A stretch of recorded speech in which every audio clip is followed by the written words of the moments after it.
الناس اللي مش حابه تفرد، والناس اللي مش حابه فرد الحراره، والناس اللي طبعا مش بتعمل بروتين، الكلام ده كله لو عايزه فرد طبيعي وهتدعي لي عليه. انا بصراحه مش بقعد عليه وهو في الكهرباء. ليه؟ لان في حته مره قبل كده لقيتها سايحه شويه، بصوا، ومفتوحه، فانا مش بامن للحاجات دي. فانا بعمل ايه؟ انا بحطه ورا تاني. انت مش هتصدقي فين الكسرات، فين الهيشان، فين اللي مش عارفه، فاهمه؟ هتلاقيه اتفرد جدا. الناس معقول يعني انا اعرض شعري للحراره حتى لو من بعيد؟ يعني دي حاجه حلوه. طب اجرب. وخصوصا ان انا لقيت كومنتس كتير جدا قالوا لها تصدقي صح الكارثه اللي انا كنت بعملها وكنت مفكره ان انا صح وبحافظ على شعري، وبطلتها في الاخر وبرده فرقت معايا جدا. ايه هي؟ انا اهتم بالتساقط. كنت بشوف نتيجه من الحاجات اللي انا بعملها، بس مش النتيجه اللي انا عايزاها، انا عايزه اكتر. شفت الاكتر ده امتى؟ باين ولا باين اكتر؟ فيديو تجهيزات العيد اللي تقريبا اتكتب لي عليه كومنت من اخر شعبان، لكن ملحوقه نبدا كده نجهز في الكام يوم اللي فاضلين دول. عايزه اقول لك ان انا في الفيديو ده هتكلم معاكم على حاجات كتير جدا. يمكن بجد هي مش هتخص العيد، هي هتخص روتين تعمليه لنفسك عشان يصلح كل حاجه انت عايزه تصلحيها. انا عايزه اتكلم معاكم عن البشره وعن الشعر وعن الايدين وعن القدمين، وعايزه اقولك حتى عن السنان. هكلمك في تفاصيل التفاصيل. يمكن انا حاسه ان الفيديو ده مش هيكفي طبعا الكلام ده كله، فممكن نعمله سلسله كده على حسب وقت الفيديو هيبقى معانا ايه. هبدا الاول بالكلام عن الشعر، وكل حاجه هتكلم عنها هحضر لك الحاجات اللي انا بستخدمها قدامك كده. لكن عايزه يعني الفت انتباهك لحاجه. اي منتج انا هقوله في الفيديو ده مالكيش دعوه بيه خالص، انا هقول لك تجربتي معاه الشخصيه. انا مش متخصصه في النوع ده من الفيديوهات، انا بقول لك تجربه واحده ست بيت زيها زيك بالظبط. ايه الحاجات اللي نفعت معايا وايه اللي لا. بس انا كلامي في الفيديو ده عموما مش عن المنتج نفسه، لا، عن الطريقه اللي تعملي بيها روتين لنفسك. يعني عايزه اعلمك تعملي كام، يعني ايه، حاجه زي تريكس كده وتبس فعلا فرقت معايا جدا. لكن مش من المنتج نفسه، يعني مهما غيرت المنتج بس بعمل نفس الخطوات اللي فرقت معايا. ما كنتش بعملها الاول، ولما عملتها الحمد لله شفت نتيجه منها يعني. فتعالوا النهارده نبدا نتكلم عن الشعر. بس برضو قبل ما ابدا اتكلم عن الشعر او البشره او اي حاجه، عايزه اقول لك حاجتين الفت انتباهك ليهم قوي. بصي، مهما جبتي منتج، بصي لو بينفع مع البنات كلها، يعني هو ما فيش اصلا منتج كده، بس عايزه اقول لك يعني لو المنتج ده تحفه وواو وفظيع وبالافات ومش عارفه ايه والكلام ده كله، وبينفع مع الناس كلها، وانت جيتي استخدمتيه، لو انت مظبطه جسمك من جوه، يعني صحتك ومعدتك والكلام ده كله، هتاخدي منه نتيجه 100%. لو الناس كلها بتاخد منه نتيجه 100% وانت مش مظبطه جسمك، هتاخدي منه نتيجه 20%. خلينا متفقين، لان انا مريت بالفترات دي وبالفترات دي. لو جسمي مظبوط من جوه وفيتاميناتي مظبوطه، الموضوع بيفرق معايا جدا. بتلاقي مثلا استجابه البشره بسرعه، استجابه الشعر بسرعه. لكن لو الدنيا معايا واقعه، فيتاميناتي مش كويسه، مش مثلا الحديد بالذات مش مظبوط، B12 مش مظبوط، طبعا الدال في فيتامينات اساسيه كده لازم تبقى معانا. الشعر والبشره قصدي، الزنك مفيد ليهم جدا جدا وضروري جدا جدا. فلازم بجد خدي بالك من الحته دي. خدي بالك لو عندك مشاكل في معدتك، هي اصلا المعده حتى لو من الاكل الطبيعي، وحتى لو بتاخدي فيتامينات الدنيا كلها وجايبه فيتامينات مستورده واغلى الانواع، معدتك نفسها مش هتمتص الفيتامين ده اصلا كويس. تمام؟ فالف ب اظبط معدتي، بعد كده اظبط فيتاميناتي اللي داخل جسمي، بعد كده بقى الميه والاكل الصحي والخضار، وطبعا الكلام ده كله احنا عارفينه، مش مجاله في الفيديو ده، بس حبيت الفت انتباهك ليه. كمان العامل المهم جدا مع صحتك من جوه هو نفسيتك. والله لو نفسيتك في الارض برضو يعني هتبقي بتعفري بتزقي في جبل فعلا. لكن لو الدنيا مظبوطه معاكي ونفسيتك كويسه، هتلاقي باذن الله النتيجه بسرعه يعني. فحاولي تظبطي الحاجتين دول، وبعد كده بقى نتكلم بقى في المنتجات براحتنا. طيب، عايزه اقول لك اول خطوه في الشعر الف ب كده ايه. طبعا انت هتقولي الشاور نفسه او غسيل الشعر اللي احنا المفروض نتكلم فيه. انا عايزه اقول لك لا، في خطوه اساسيه قبل الشاور، انت لو بتفوتيها انت فايتك كتير جدا. ايه هي؟ ان انت تغلفي الشعرايه بتاعتك دي باي حاجه. عايزه اقول لك، مش ما انا جايه بقى بقول لك انا مش هكلمك عن منتجات، مع ان انت المفروض يعني ايه تثقي في اللي انا هكلمه النهارده، لانه فيديو خالي من اي دعايه وخالي من اي ترشيحات وخالي من اي حاجه. صدقيني لو خدتي قرار كده دخلتي تاخدي شاور على طول ورحتي غاسله شعرك بالشامبو غسله كويسه، انت بتهلكي الشعرايه. غير لو عملتي بس 10 دقايق او على قد وقتك او على قد الحاجه اللي عندك، المنتج اللي عندك، غلفتي الشعرايه بتاعتك دي باي منتج، بيفرق قوي. طب اغلفها ازاي؟ انا قبل الشاور بتاعي لازم اعمل اي حاجه، احط عليها حمام كريم، احط عليها حمام زيت، احط عليها حمام طبيعي، اخلط الثلاث حاجات ببعض. يعني انا بالنسبه لي اقصى حاجه بتجيب لي استفاده حلوه جدا. بصوا انا بالنسبه لحمامات الكريم ده اكتر نوع بحبه. بصوا انا مخلصاه وهجيبه تاني، وجبت اصلا قبل ده النوع ده من ديرما اكتيف. هقربه لكم شويه للكاميرا اهو ده. تمام. انا عموما منتجات ديرما اكتيف بحبها يعني. فالنوع ده من ديرما اكتيف، بس ده من فتره بصراحه انا مش فاكره سعره، مش متذكره سعره كام. حلو جدا، ترطيبه حلو قوي، بيغلف الشعرايه كويس، الكلام ده كله. ومع ذلك انا بشوف برضو ترشيحات لانواع بتبقى قوامها يعني ثيك اكتر كده، اللي هي كثيفه وتقيله اكتر، برضو عايزه ابقى اجربها. ما انا عشان كده مش بقولك انا طالعه اقولك هاتي حاجه معينه. انت لو بترتاحي على حمام كريم معين هاتيه. عايزه اقولك يعني في اكتر الفروض هاتي حمام كريم مينك، فاتيكا، الحاجات دي. المهم ما تسيبيش شعرك كده تخشي تهلكيه على طول، حطي عليه اي حاجه. تمام. عندك زيوت، الزيوت كتيره جدا، اختيارات كتيره جدا. المهم بس انها تكون من مكان مضمون. انا جربت زيوت امتنان حلوه، جربت رو افريكان. استني ثواني هطلعه لكم. زيوت رو افريكان دي برضو كويسه. انا جبت يعني ده الجوجوبا، وكنت جايبه منهم بذور العنب ولوز، يعني برضو جربت كذا حاجه منهم كانت حلوه. تمام. ده مؤخرا جبته او ار اس ده. تمام. عادي يعني، حاساه برضو ايه، مش اللي هو زيت مغذي قوي، بس عادي مش وحش. ممكن اصلا يكون برضو بديل للسيرم. هنتكلم انا بستخدمه في ايه دلوقتي. ده اهو انا جايباه قريب يعني، خلصت منه شويه دول، بس ده ب75. تمام. عايزه تجيبي زيوت من الحاجات دي، ده كان من فتح الله، ده الحواج، ده زيت الافوكادو. الافوكادو برضو حلو، بخلطه كده على اي حاجه انا بعملها. في دول، ده اللي هو ده اصلا زيت ارجان، ده كان عايزه اقول لكم من عطار، بس قلت اجربه وطلع حلو قوي، مع انه مش عارفه كان ب 30 جنيه ولا ايه. ما فهمتش ازاي ارجان ب 30 جنيه، المفروض ان هو غالي جدا يعني. بس لا بجد لقيت نتيجته كويسه يعني، فعجبني برضو. في ده برضو بعمل بيه حمام زيت، اللي هو كيش كينج، كويس. تمام. هو ده جايبه لي التساقط، بس انا هقول لكم دلوقتي ايه الخطوه اللي فرقت معايا في التساقط جدا يعني. اي حاجه عندك، بصوا اي زيت على اي حمام كريم، انا يعني اكتر حاجه بقول لكم بتجيب معايا نتيجه، بعمل زي كومبو كده، بجيب اي بوله عندي احط فيها حبه من حمام الكريم، قولي مثلا معلقتين كبار، على حبه برده معلقتين من اي زيت من دول، على معلقتين زبادي. بضرب الموضوع ده كله كده، بضربه مع بعض بحيث ان الزبادي بس ما يبقاش مكلكع معاكي كده، وتروحي حطاهم على شعرك. تسيبيه بقى زي ما تسيبيه، عايزه تسيبيه يعني يستحسن بقى لو هتحطي زبادي والحاجات دي هتعملي بقى حاجه، تسيبيها بقى على الاقل مثلا ساعتين 3، الكلام ده. كل ما بتسيبيها اكتر بتبقى احسن عادي. مفيش بقى فكره اللي هو ايه 10 دقايق واغسلي ومش عارفه ايه والكلام ده، لا. لكن تغسليه بسرعه امتى؟ ممكن لو انت حاطه حمام كريم لوحده اي نوع، انا بقول لكم بالذات الانواع الرخيصه دي ممكن تعتمدي عليها، وتعملي مثلا العمله دي مره كل اسبوعين، كل شهر، كل اسبوع، على حسب الوقت المتاح عندك وعلى حسب امكانياتك. لكن مش متاح عندي حاجه اجيب اي حمام كريم رخيص احطه قبل الشاور. تمام. طيب خلصنا، دخلت بقى ان انا اخد شاور. هعمل ايه؟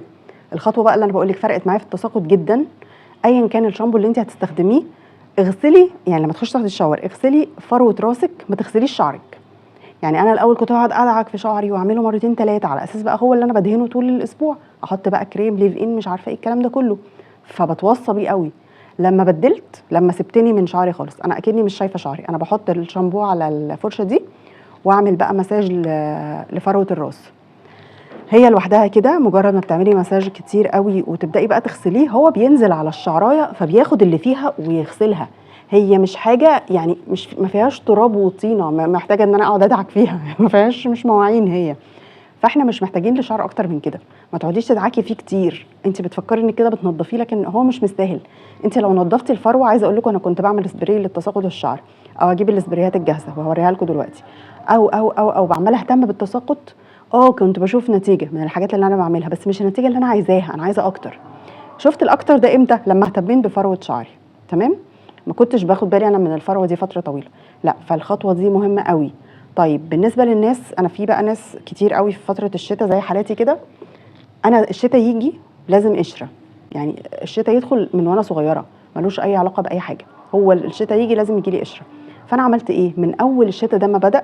جبت الشامبو ده، عايزه اقول لكم هي دي العبوه دي اللي معايا من اول الشتاء ولسه فيها، لان انا مش بكتر ومش باستمرار. دي على الاقل مثلا مره كل اسبوعين، مره كل شهر، بس ما تزوديش عن كده. ده حلو قوي. بس عايزه اقول لك لو القشره قويه ودهنيه والحاجات دي كلها، لا يعني ايه، ما اعتقدش ان هو هيبقى، يعني هتحتاجي حاجه اقوى منه.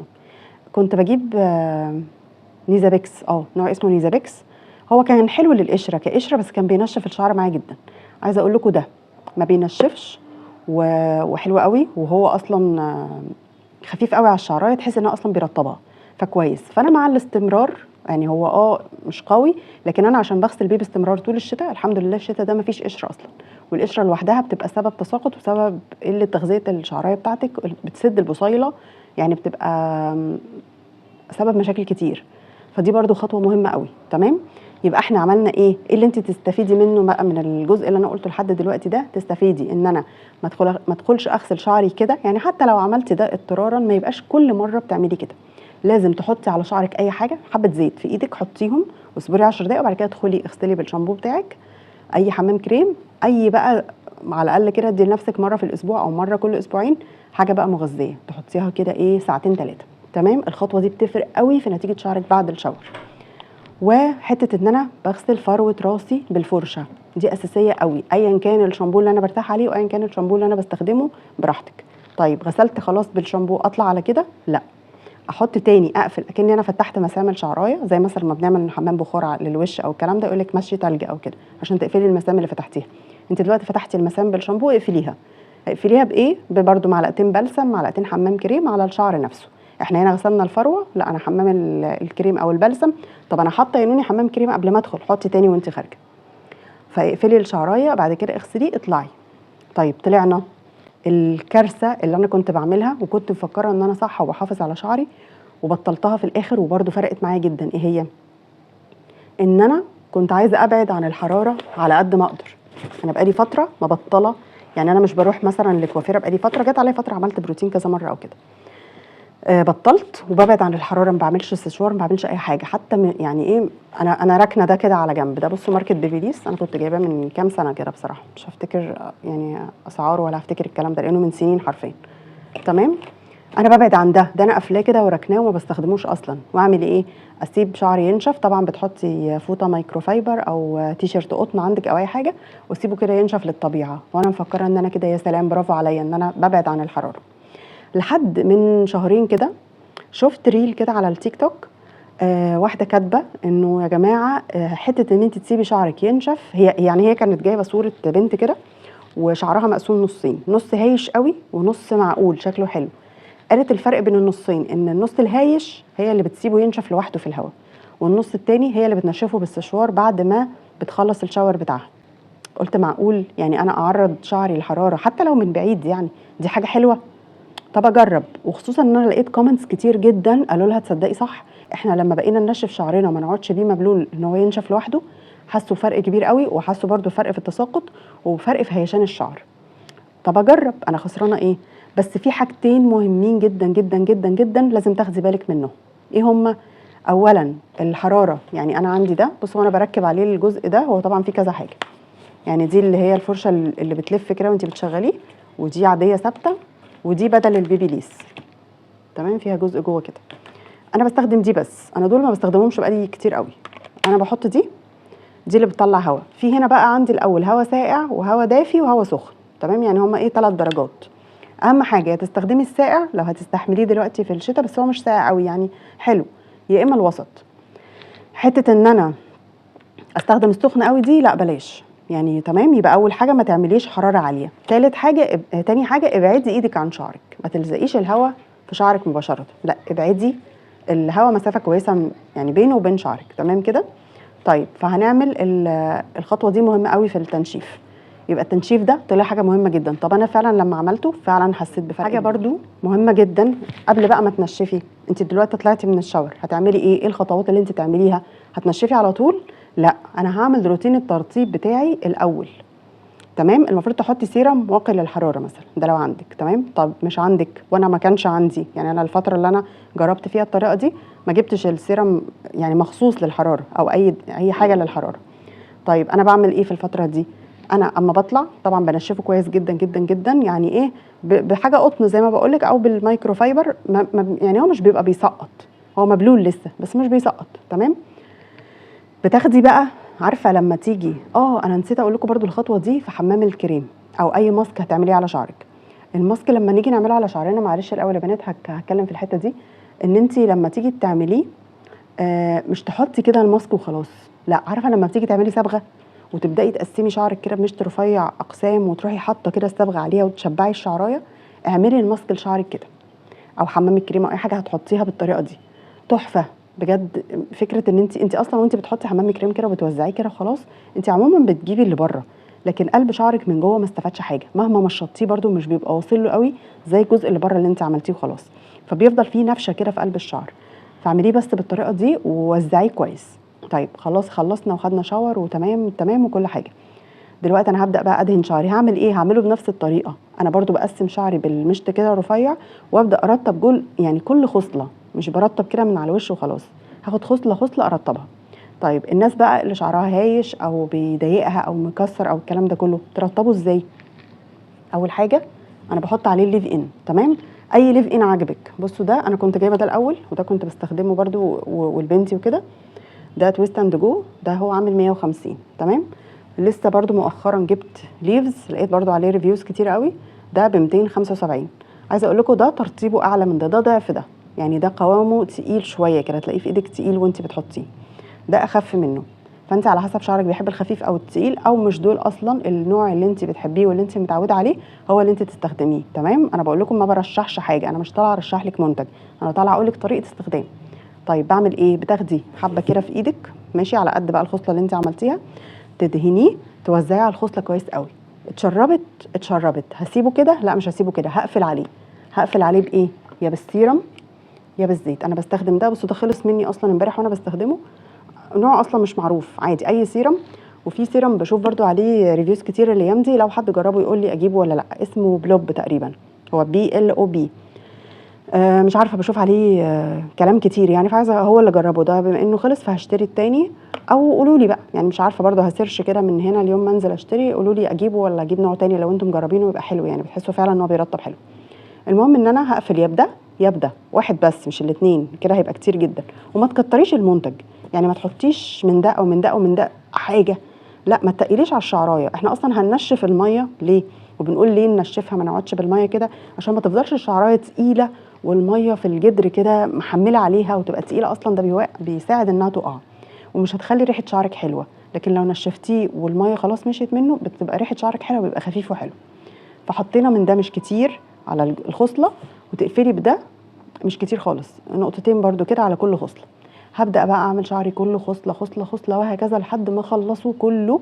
خلاص انا خلصت وسلكته ومشطته وكل حاجه وبقى عليه الكلام ده. هبدا اعمل ايه بقى بعد كده؟ في خطوه مهمه بس دي مش لكل الناس.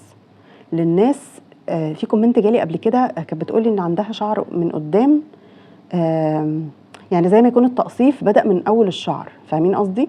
فدي اللي هتعمل كده، او اللي عنده تقصيف في نهايه الشعر، يعني المهم ان هو في مكان التقصيف، سواء انت عندك في النهايات او عندك من بدايه الشعر. تعملي ايه؟ هتاخدي حته فازلين من دي، الفازلين ده مش مقاطعه، ما اقصدش مش مقاطعه، يعني العلبه اللي عندي دي عايزه اقول لكم هي بس ليها ذكرى معينه عندي، فالذكرى دي او العلبه دي يعني عندي من 2019 تقريبا، لكن اللي جواها ده فازلين عادي، ممكن تجيبي بيور، هو فاضل اصلا بيخلص، ممكن تجيبي بيور اللي هو المصري العادي، ممكن تجيبي حتى فازلين من العطار، اي فازلين ترتاحي عليه.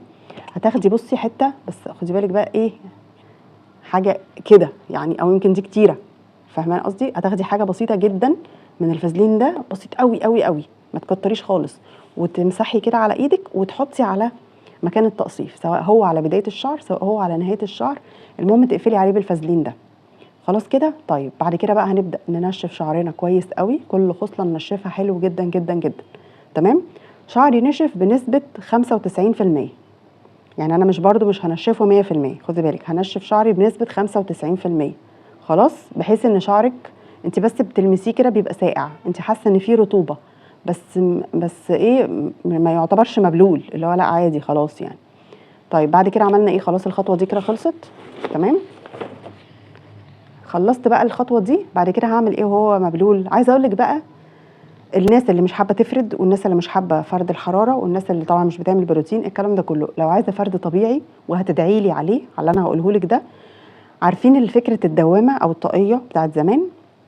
بس الدوامه او الطاقيه كانت غلبه، ان انت تقعدي تعملي النص ده هنا والنص ده هنا، وتقعدي تقلبيها تاني، وبنس وصداع وحاجات كتير كده، صح؟ طيب الفكره اللي انا هقولها لك دي تحفه جدا. انت هتمسكي شعرك هتقلبيه كله على قدام، يعني اكنك موطيه راسك كده، وكل شعرك هتبداي تمشطيه على قدام على قدام على قدام، شعرك كله قدام في جبهه راسك، فاهماني؟ قلبتيه شعرك كله خلاص اهو. ابداي بروميه اكنك هتعملي كحكه، يا اما تعمليه كحكه لقدام، يا اما تبرميه كده بس وتلفيه على ورا وتثبتيه ببنس. لو ثبتيه ببنس ممكن تلفيه بطرحه ولا حاجه وتقعدي بيه، هيبقى شكلك معقول. لو بكحكه هيبقى شكلك مش معقول، هيبقى شكلك وحش. فيستحسن تعمليه وانت لوحدك في البيت. يعني ايه؟ جوزك في الشغل، بالليل بعد ما ينام وتصحي تفكيه قبل ما يصحى، وهكذا. بس حاولي تعملي الطريقه دي. او مش لازم كحكه، بقول لك لفيه بس كده لورا واقعدي ثبتيه ببنس كده بطول شعرك لتحت. الطريقه دي يا بنات تحفه، بتفرد الشعر جدا جدا جدا. عايزه اقول لك لو مثلا عملتي الخطوات دي كلها بالليل ونمتي بيه وهو مقلوب بالطريقه دي، صحيتي الصبح مشطتيه بقى عادي ورجعتيه لورا، بصي هو كده اتفرد اكنك عاملاه سشوار او بيبي ليس بالظبط. بالذات ان انت عملتي خطوه الترطيب دي بالطريقه اللي احنا قلناها كويس قوي، واقلبيه ونامي بيه واصحي، وصدقيني بعد ما تقلبيه لورا تاني انت مش هتصدقي فين الكسرات، فين الهيشان، فين اللي مش عارفه، فاهمه؟ هتلاقيه اتفرد جدا. الناس بقى اللي من سنين، يعني انا اعرف واحده صاحبتي من وهي صغيره كانت بتعمل الروتين ده، هي اصلا شعرها مكسر. بتقول لي لما يعني كانت بتوصف هي شكل شعرها وهي صغيره، طبعا ما كنتش اعرفها في الوقت ده، فلما بتوصف الشكل وبتوصف وهي انا شايفه شكلها دلوقتي، عايزه اقول لك هو تحس ان هو شعرها بتاخد الوضع الجديد، هي بتتفرد واحده على واحده على واحده. يعني عارفه لو عملتي الروتين ده لبنتك من وهي صغيره ورطبتيه بالطريقه دي وقلبتي الشعر اللي هي الكحكه اللي قدام دي ونامت بيها، واحده واحده هي شعرها تحس انه هيتعالج هيتفرد. على ما تكبر شويه، يعني الموضوع طبعا مش سهل ومش سريع اللي انا بقوله لك ده، بس على ما تاخد لها كام سنه كده على ما تكبر هيتحسن بصوره كبيره جدا، وهيبقى فعلا مفرود بشكل كبير قوي. انت بجد هي هتدعيلك لانك تعتبري عالجت لها شعرها بحاجات طبيعيه. عايزه اقول لك الفازلين برضو، بس بقول لك مسحه بسيطه عشان هو كتره غلط، ومش عايزين نلبك الشعر في بعضه ويبقى ملزق كده ونايم. بس الحته البسيطه دي واحده واحده بتفرق في التقصيف جدا. يعني واحده واحده انت هتحسي ان فعلا التقصيف بينام، فعلا بيتعالج. ما فكره ان انا لما هقصه، طب الناس اللي بتقص شعرها من ورا عشان التقصيف من تحت، طب هتعمل ايه لو هو في مقدمه الراس؟ هتقصه ازاي؟ صدقيني هو واحده واحده الشعرايه اللي هي بتبقى مقسومه واتقصفت دي، الفازلين زي ما يكون بيرممها او بيعالجها، او واحده واحده هي اسمها سبلت كده، يعني الشعر تحسي انها بقت اتنين، فواحده واحده هيلمها على بعضها يعني، وهيرطبها وهينيمها، فهي بتتعالج. بس طبعا اكيد الموضوع بيتحكم فيه جينات وبيتحكم فيه حاجات كتير قوي، فاللي احنا بنقوله ده الروتين هياخد وقت شويتين. لكن اللي عايزه نتيجه وقتيه، فكره ان انت هترطبي وهتنشفي شعرك وهتقلبيه لقدام وتصحي تاني ترجعيه لورا، انت هتشوفي نتيجه وقتيه. يعني اتمنى منكم اللي يجرب يقول لي، يعني جربي كده تعملي الخطوات بس بنفس اللي قلناها باي منتجات عندك اللي انت تحبيها، وفعلا لو صحيتي من النوم الصبح ورجعتي شعرك لورا ولقيتيه اتغير، بالله عليكي اكتبي لي كومنت على كده. ولو ما لقيتيهوش قولي لي لا مثلا انا عملت كذا حسيت بنتيجه اكتر، يعني نتعلم مع بعض عشان حتى اللي يشوف الفيديو ده يدخل يقرا الكومنتات يستفيد. يعني قولي لي لا مثلا انا زودت بالنسبه لي كذا، انا نقصت الخطوه الفلانيه، تصدقي لما جربت كذا لقيت كذا. يعني اكتبوا لي انتوا كمان تجربه. هنا تقريبا دي كل حاجه انا اتكلمت عليها، فاضل بس ده. عايزه اقول لكم ده انا كنت جايبه روت تو اند، ده هو سبراي تساقط، كنت شارياه جاهز تمام. ما حسيتش بصراحه بنتيجه قوي، يمكن انا ضفت خطوات بعدين كانت افضل، لو كنت ضفت الخطوات دي وانا بستعمله يمكن كان جاب نتيجه افضل، معرفش. بس اللي جواه حاليا مش هو روت تو اند، لا اللي جواه حاليا سبراي التساقط اللي انا شاركت معاكم قبل كده.